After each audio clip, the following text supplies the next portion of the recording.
So this is another video that's covering something that I made for D&D 5e.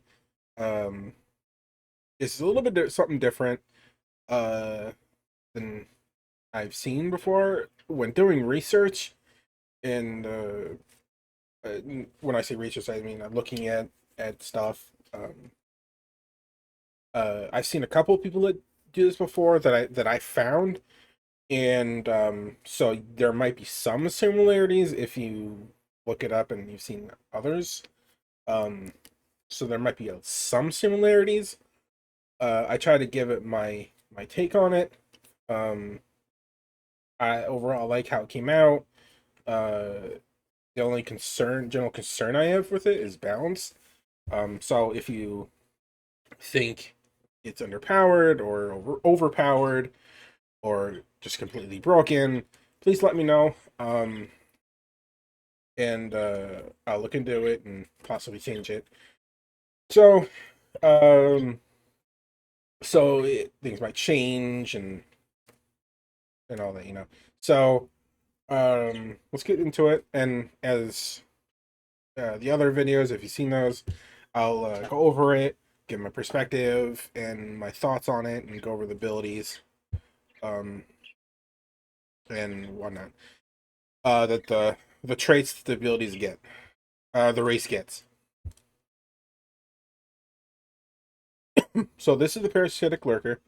Um, the idea is that you are a parasite. Um, I use this. This is not. I don't own this. This is. You've probably seen this before. But anyways, you are a uh, a psionic parasite. Um, very much like mind flares. The difference is these don't turn you into giant tentacle things. Um, the giant tentacle things as they are. These take the more stealthy approach, and keep their victims looking roughly the same. And I actually have them as kind of like enemies of the Scion, of the Mind Flayers, and will actually go their way to um, police them or go their way to mess with them. Um, so if you do use this, that's a hook that you can use for for your character or the campaign or whatever. Um,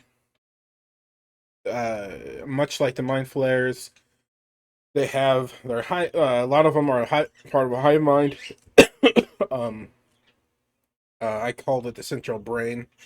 Unlike mind flares, there's only one, and it's well hidden. Um, and there's only one central brain the in existence. That's the idea anyway, and it's well hidden, and finding it is going to be real impossible because how I design the race, I have like I think I already said this, the stealthy process, the more subtle route, and where they don't alter them completely like mind flares do. So the idea is that they are. It's kind of like almost like the Illuminati type of thing, where they work their ways into different races and communities and whatnot, and do further their plans. Um, I have them being very logical, um, very like a very logical thing creatures, and they don't really look at it as good and evil. They see it as just a race doing what they are that they evolved to do. Um, so they don't put a lot of weight in the names, and in I have it like they don't, like, for example, they don't really put a lot of stock in names. Um, uh, but they choose one because they know it, like races other races do, and it just makes things easier. For traits, uh, I like them. I like what I saw this that wizards do this, started to do this. +2 to one stat and +1 to another. I saw Wizards of the Coast start doing this, and I like it. Makes things easier and just gives people more room to work with. Uh, have their age be something of a mystery. I chose around 200, a little bit longer than what I saw, a little bit longer than Mind Flayers. I think Mind Flayers like 140 or something, 135 or something like that. So a little bit longer. Um, like I said, this is open, so it can be longer or shorter or whatever. Uh, like I said, they're neutral. They neutral. They don't really. They think trying to remember all the different laws the races have bothersome, so they don't really follow their rules. Um, really just following their own and what the central brain demands of them. Um, so this is kind of where it's getting kind of confusing. Not confusing. It varies a lot because their size is it varies depending on the host. So they are these little worms. Like this is not them, but I'm using this as an example. They're little worms, around 6 inches. Very, I imagine them being thinner, almost a worm like, um, with like tentacles. Uh, they are in reality they're about 6 inches long. They're real thin, almost worm like, but they're so they are considered diminutive. Um, but uh, their size for the majority of the time will vary depending on the host. That being medium or small. Uh, so so it depends. So they themselves are considered medium. Most of the time, it depends on the host's body. Language I gave them, since most aberration they are considered aberrations, by the way. These are so there's another thing, we'll get there. So but anyways, they are considered aberrations. So I gave them common or deep speech. I thought since most speak common and deep speech or undercommon, but I thought deep speech worked better. Anyway, so when having a host body, they are considered humanoid because they are directly connected to their host, um, like physically. So I thought it made sense, and like basically the idea behind this is that um, they directly take over the brain of the host. So uh, so they would be targeted. So like when having a host, they it would make to me anyway, it would make sense for them to be considered humanoid because they would technically have a humanoid body, and anything mental like intelligence, charisma, wisdom, and all that, they would technically almost like take over their brain of the host. So any spells or anything that would target them, you would be actually targeting the parasite. That's how I see it. Um, but outside, they would be considered aberrations. Um, since they don't have a humanoid body, they are in fact like worm things. Um, this is another thing. Dark vision. This is another thing that I was torn on for a little bit, and I thought just to make things easier, I just thought, you know what, the worms will probably they they come from a dark area, and they are probably gonna force the body to alter to fit their like needs and desires better, like in some way. Um, so I just gave him dark vision, the standard dark vision, 60 feet. Even if the race doesn't have it, um, I did kind of leave it open up here. For balancing, I had it where, they're probably just heavily alter the body overall, and I was actually torn on this for the longest time, which is one of the reasons why it took so long. Um, because realistically, like they would keep some traits like up here, turtle. They would, well, they would have the shell. tabaxi, they would have the claws, Aarakocra would have the wings.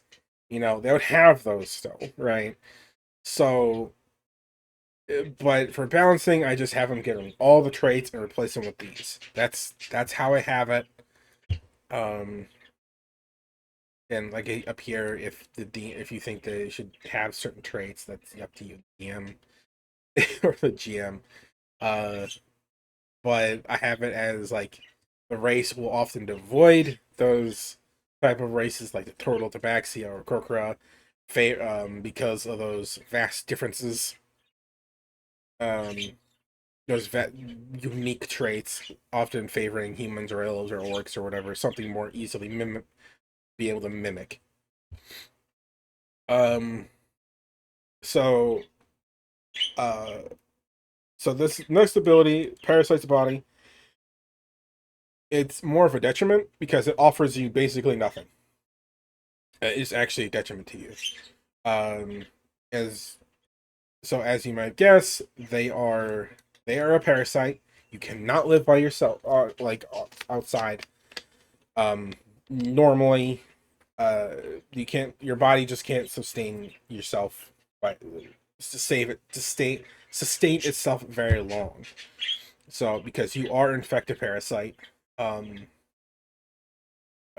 so outside the host body, while you don't have one, your physical stats, your strength, con, dex are all set to 1, and your HP is set to 1, and it will remain that way until you find the host body. So basically you roll your sets normally, and that's what you would roll with. And when you take over host body, all those stats the person have will change to those, because as I said, it would alter and whatnot. So that's the idea behind it. Um, and you can only last without outside the day about like a day. And then since you don't have a mouth, and you are kind of psionic, you have the telepathy of up to 30 feet, and that's only when you don't have a loose body. Because the idea is like all your effort and whatnot is going into controlling the person's body and mind. Um, so that's it. So that's basically in your speed. Oh, your speed is you have 30 feet. Um, I mean, it's 30 feet. I was gonna have it variable, but I thought, you know what? Some things are faster than 30, some are slower, so I thought just default 30. While you have a host, and while outside, you have 5-foot walk and 5-foot speed. So you can't outrun anyone, and you can climb, whatever. It goes back to you're a parasite. When you don't have a host, you're basically prey to things. Um, so this is the big one, parasitic takeover. Uh, you're the type of parasite, like as you said, you would take over bodies. You can't overpower anybody, so you have to find people that are um basically helpless. They're basically helpless, like incapacitated, like or restrained or something. You know what I mean? Or like willing. You have to find people that are um you basically sneak up on, basically. You know. Um, that's basically the entire thing here. It goes into detail like, oh, you can't anything large, you can't take over. Um, Basically restrictions. Uh, they lose all the racial traits. Place of yours. You have to have a head and that stuff. But that's basically it. A lot of this is just restrictions. And stuff like if the host die, you get ejected 5 feet away in a random square. Um, and that's basically it. There's not much else to it. You have to. The whole process takes about an hour. I thought about putting like a DC save, but then I was like, well, like, what would you roll? Would you roll Constitution? You wouldn't, you know what I mean? So there might be, this might get a change. This ability might get a change. But I thought, well, there's already a bunch of restrictions on this. Like you can't have to be meat up to medium, have to like basically have to be alive. Like can't be alive more than a couple days. It can't be dead for more than a couple days. You know what I mean? So, uh, this is probably the biggest concern. um, and that's basically the biggest concern. That I have this thing here, this parasitic takeover. So I would, if you have any feedback, let me know about that. Um, then I did add a couple. Say, I did see this is that's basically the main part of it. I did add two sub races, and each one gets two abilities because I thought uh these two weren't enough. Because if it was just these two, like I felt I felt like it'd be missing something, you know. So I thought, well, what if I give it like a spell, like a, you know, right? I was like, nah, that doesn't seem right to me. So I added, um, I did. These do get like, I did give these two the high mind and the rogue. We'll go over them here in a second. Um, two abilities. Um, I don't think they're that broken. I tried to copy, um, or get around the same power level as other racial traits. Especially this one. I took heavy inspiration off of um, Dampires here. Okay, we'll go over there in a second. But I think these two sub races really help. Like, I think really brought it together. Once the first one's the high mind. This is the most common one of the race. Um, of this race. Because they are the ones connected to the central brain. And these quirks, each one. So the idea here is uh the it's not perfect. I really try to emphasize that it's not perfect, um, because the alteration that the body goes through, not perfect. Like, oh, I should have put it like they'll look more. They might look a little bit different, like more like if they strength increases, maybe it'll look stronger or something. It's those small things, you know, and some quirks here, like black veins that run up the neck. Like the idea is it's not perfect. There are things that make them stand out.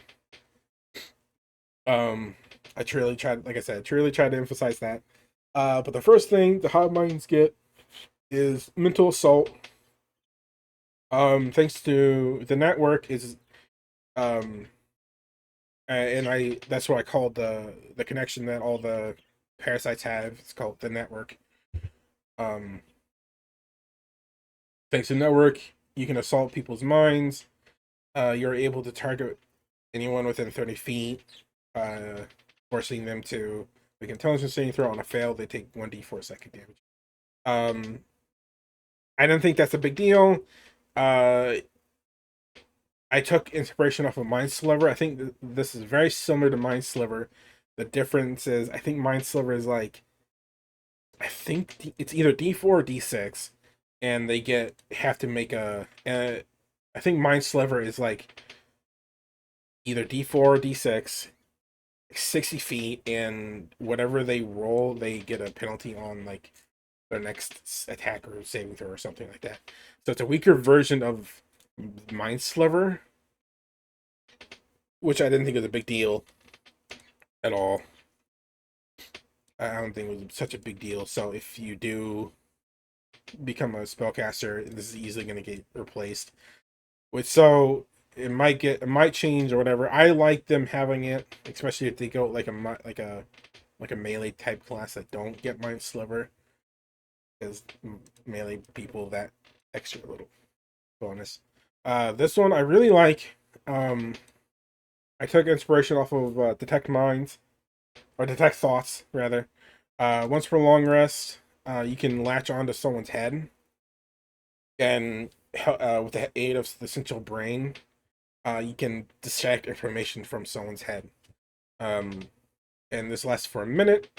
You can extract a person's thoughts during this time. They and like every turn, basically you go into like a turn based type of thing here for a minute, so up to 10 turns. Um, during this time, and every turn, basically must make a wisdom saving throw. On a fail, you get a little bit of information that's up to the DM, like emotional state, surface thoughts, any big, like I said, big limiting thing, anything bad that looms on their mind, etc., etc. Anything like that, and they take 10 D4 psychic damage. This was D6, but I thought that'd be a little bit too much. Because that would be technically be 10 D6 damage if it goes for the full thing. Um, if it goes for the full thing, and this is 10 D4, which is a lot of damage. However, this is which sounds a lot, but there's a stipulation here. Um, they have to be holding on to the person's brain. So basically, if they're not restrained or anything, you have to make a grapple check effectively. Uh, uh Effectively, it's not like they're stunned or whatever. You have to be, it basically is a grapple. I should actually put that in here anyway. So either a grapple check or incapacitated or restrained or something basically. You also can have They also have to have intelligence higher, no less than 3. And then you must speak a language. They like You have to understand each other. um and if the damage does happen to like put them as 0, they don't die. They go mad for D4 days. So it's a non-lethal thing, which I kind of like. Um, so it's not an outright kill. You use um uh and this uses your intellect for D4. I guess I deleted it. Um, but it's I think originally, like once it's over, all that damage goes away. Which I might add on. We'll see about it. We'll stay there for. We'll give it a bit. Um, but it's non-lethal. Won't kill him. Um, it can get someone out of commission for a while though. Uh, so it does use the madness rules. That's it. That's the hive mind. I thought that worked out pretty well. The next one is called the rogue parasite. I thought it would make sense for some of them not actually go along with the Sinto brain. And that's what they are. They're the ones that either didn't like, just for some reason they didn't like, they're not connected to the Sinto brain either. Um, they got tired of them, or they're just like psionically weaker, or just whatever, right? Um, and obviously this pisses off the Central Brain, so you're now enemies to them, to anyone that is a hive mind parasite.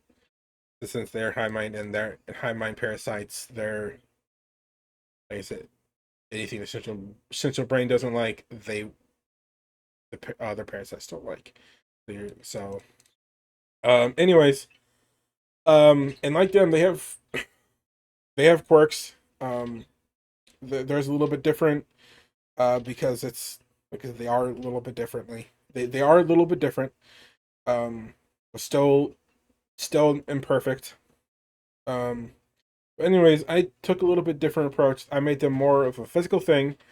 They get The idea with Deans is, um because of the idea here with them is, since they don't have the psionic abilities of the hive mind, they make it up for in longer tentacles. So basically, with the lack of mental abilities, they make up for it with growing their tentacles out and controlling them that way. Um, so the tentacles will grow larger when they latch onto their house. They will take over and grow out their tentacles and have them spread out throughout the body and take over them that way. Um, and I did allow them to use this as an attack. It's just an attack. It's kind of like the Tabaxi claws, which I actually took inspiration from this as D6 plus strength mod. Um, I did think about giving them a grapple with this, but I thought, that might be a little bit too much. Um, so I just gave them an attack just to make things simple. The next one is called Leech. There's the one called Mental Leech. This one get an actual physical leech. Um, I had them more thirst for blood, more like bloodthirsty. Um, and I took inspiration from the vampire's bite, so you will actually very reminiscent of. It's actually very reminiscent of that. I think this one is a little bit different than the vampire bite. This one, I think the vampire bite might be a little bit better because that's just part of an attack where you can heal or whatever. This one, you actually have to be grappling on someone, and it replaces one of your attacks. But basically, when you're grappling on someone, you can still attack. I actually made sure of the rules. You can still attack when you're grappling someone, or when you're being grappled. Um, they can do like a leeching attack, doing D4 plus strength mod, because the idea is you're actually physically like sucking the blood out or whatever. Um, I don't know what else ability modifier that would be. so so D4 plus strength, uh, and you heal half of it. And I did put a little fun thing here where you heal 6 is considered a full meal. It's nothing big. That last bit, it's whatever. uh, but I think I like it. I'm like I said, I'm worried about balancing. I would like to know what you think. Please let me know what you think about it. And like I said, you're welcome to use it. If you do, let me know and how it work out and any funny stories that might come from it, because I can see a lot of funny stories coming from this race. So please let me know. I'll gladly read them. But until then, have a good one. Bye.